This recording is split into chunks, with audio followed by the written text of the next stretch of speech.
बहुत बारिश हो रही है। पता नहीं ये बारिश कब रुकेगी। मुझे तो बहुत भूख लग रही है। हाँ कालू भैया, मुझे भी बहुत भूख लग रही है। बारिश रुके तो हम कहीं भोजन तलाश करने जाए, पर ये बारिश तो रुक ही नहीं रही। मुझे लगता है ये बारिश अब बहुत समय बाद रुकेगी और मुझे इतनी भूख लग रही है कि मैं यहीं चक्कर खाकर गिर ना जाऊं। नहीं नहीं कालू भैया, तुम ऐसा ना कहो। भला इतनी बारिश में मैं तुम जैसे मोटे पक्षी को कैसे उठा कर ले जाऊंगा? क्या करे इस बारिश में? हाँ, एक आइडिया आया है। कैसा आइडिया आया है कालू भाई? जरूर कोई खुराफाती आइडिया ही होगा आपका। यहाँ से थोड़ी ही दूर पर रानो चिड़िया का घर है। क्यों ना हम रानो चिड़िया के पास जाएं और उससे मदद मांगे। वो तो ठीक है कालू भाई, पर इतनी रात को रानो हमारी मदद क्यों करेगी? अरे रानो चिड़िया जंगल की बहुत अच्छी चिड़िया है। वो पक्षियों की बहुत मदद करती है। आज हम उसकी मदद लेंगे। दोनों ऐसा सोचकर रानो के घर चले जाते हैं। वहां जाकर कालू रानो को आवाज लगाता है। रानो बहन, ओ रानो बहन, दरवाजा खोलो। अरे कौन है इतनी रात को? हे भगवान, इतनी बारिश हो रही है। लगता है कोई बारिश के कारण परेशान है। रानो दरवाजा खोलती है तो सामने रॉकी कबूतर और कालू कौवा होते हैं। रानो कहती है, अरे कालू भैया और रॉकी, इतनी बारिश में आप दोनों यहाँ क्या कर रहे हो? हम तुम्हें सब कुछ बताएंगे, पर रानो बहन पहले हमें अंदर तो आने दो। बारिश में भीगने के कारण हम दोनों को सर्दी लग गई है। रानो दोनों को घर के अंदर आने देती है। अच्छी। देखो, मुझे तो लगता है बुखार भी हो गया है। हाँ रानो बहन, मुझे भी बुखार हो गया है। पर इतनी बारिश में बाहर घूमने की क्या वजह है? क्या बताऊं रानो, टीनू मौसी ने हम दोनों को वैद्य जी के पास दवा लेने भेजा था, पर रास्ते में ही तेज बारिश शुरू हो गई और हम दोनों बारिश में भीगते हुए यहाँ पहुँच गए। आप दोनों अपने आप को सुखाओ, तब तक मैं दोनों के लिए सूप लेकर आती हूँ। दोनों सूप पी लेते हैं। देखा रोकी भाई, कैसे मैंने रात के खाने का और रहने का इंतजाम किया है। हाँ कालू भैया, आपसे तो बहुत कुछ सीखना पड़ेगा। समय गुजरता है और सभी अपने अपने घोंसलों में सो जाते हैं। रात को कालू की आंख खुलती है और वह रॉकी से कहता है, रॉकी सुन, क्यों ना हम रानो चिड़िया के घर में भोजन और रुपए चोरी कर ले। हमारा कई दिनों का गुजारा हो जाएगा। सही कह रहे हो कालू भाई, पर अगर रानो चिड़िया जाग गई तो पूरे जंगल को जगाकर हमारी बहुत पिटाई होगी। ऐसा कुछ नहीं होगा रॉकी, मेरे साथ चलो। कालू और रॉकी रानो चिड़िया की अलमारी से सारे रुपए और खाना चुराकर भाग जाते हैं। सुबह होती है और रानो चिड़िया अपनी अलमारी की हालत देख रोने लगती है। तभी शीला मौसी आती है। मेरे घर चोरी हो गई मौसी, मेरी सारी जमा पूंजी सब कुछ दोनों चोर ले गए। ये सब कालू और रॉकी ने किया है। पर कालू और रॉकी ने चोरी की, ये तुम्हें कैसे पता? रानो रात की सारी बात शीला मौसी को बताती है। अरे रानो, क्या तुम नहीं जानती? रॉकी और कालू एक नंबर के ठग हैं। जंगल के सभी पक्षी उनसे दूर रहते हैं। तुम्हें भी उन्हें घर के अंदर पनाह नहीं देनी चाहिए थी। थोड़ी देर बाद शीला मौसी वहां से चली जाती है और रानो जंगल में रॉकी और कालू की तलाश करने लगती है, पर उसे कालू और रॉकी कहीं नहीं मिलते। रानो के घर से जो कुछ भी चुराया है, उन सब से हमें बहुत मुनाफा होगा रॉकी। हाँ कालू भाई, आज तो बहुत अच्छी कमाई हुई है अपनी। इन सब से हमारा कुछ दिन का गुजारा अच्छे से हो जाएगा।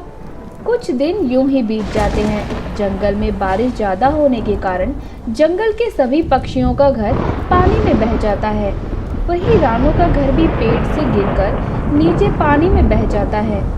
पहले घर में चोरी हो गई और अब एक छत थी जिसके सहारे में रह रही थी, वो भी मुझसे छिन गई। रात भर रानो पेड़ की टहनी पर बैठी रही। अगले दिन रानो घर की तलाश में जंगल में भटकने लगी। तभी उसकी नज़र एक अंगूर के पेड़ पर जाती है, जहाँ बहुत सारे अंगूर लगे हुए थे। रानो उस अंगूर के पेड़ की टहनी पर जाकर बैठ जाती है। सारा समय घर ढूंढने में निकल गया, पर मुझे कहीं घर नहीं मिला। इस बारिश में न जाने मुझे और कितना भटकना पड़ेगा। पर अच्छा है कि मुझे ये अंगूर का पेड़ मिला, कम से कम मैं कुछ खा सकूंगी। अरे वाह, एक तीर और दो निशाने, रसीले अंगूर और साथ में एक स्वादिष्ट दिखने वाली चिड़िया। आज तो दावत होगी। अरे ये लोमड़ी कहाँ से आ गई? मुझे जल्दी से ऊपर की टहनी पर जाना होगा। अरे चिड़िया, तुम डर क्यों रही हो? मैं शाकाहारी लोमड़ी हूँ। मैं कभी भी मांस नहीं खाती। मैं तो ये अंगूर खाने आई थी। तुम मुझसे डरो नहीं, आराम से नीचे आकर अंगूर खा सकती हो। नहीं, मैं जानती हूँ एक लोमड़ी कभी भी शाकाहारी नहीं हो सकती। चुपचाप चली जाओ यहाँ से। तुम इतना क्यों घबरा रही हो? मुझे तुम्हारा दोस्त ही समझो। लोमड़ी रानो को बहकाने की बहुत कोशिश करती है, पर रानो लोमड़ी की बातों में नहीं आती। कई देर गुजरने के बाद लोमड़ी वहाँ से चली जाती है। तभी रॉकी और कालू वहाँ से गुजरे और उन्होंने रानो को अकेले एक टहनी पर बैठे देखा। अरे भाई रॉकी, वो देख रानो इतने बड़े अंगूर के पेड़ पर बैठी है। इतने सारे रसीले अंगूर, अगर अपने हो जाए तो हमें कई दिनों चोरी नहीं करनी पड़ेगी। वैसे भी रानो के घर से जो भी चुराया था वह सामान मुझे नहीं लगता हमारे इतना काम आएगा, और वो कुछ रुपए ही तो हैं। वही अगर ये सारे अंगूर के पेड़ पर हम कब्जा कर ले तो हम पूरे साल इस पर आने वाले अंगूर खाकर और बचे हुए अंगूर को बेचकर आराम से रह सकते हैं। सही कह रहे हो कालू भाई, पर रानो को यहाँ से हटाए कैसे? कुछ सोचकर दोनों रानो के पास जाते हैं और कालू और रॉकी को देख रानो कहती है, तुम दोनों यहाँ क्यों आए हो? मेरे घर चोरी करके तुम्हारा पेट नहीं भरा जो अब यहाँ भी आ गए? अरे रानो बहन, उस दिन के लिए हमें माफ कर दो। हमने तुम्हारे घर चोरी करके बहुत बुरा किया, इसलिए हम तुमसे माफी मांगने आए हैं। तुम दोनों ने मेरे घर चोरी करके अच्छा नहीं किया।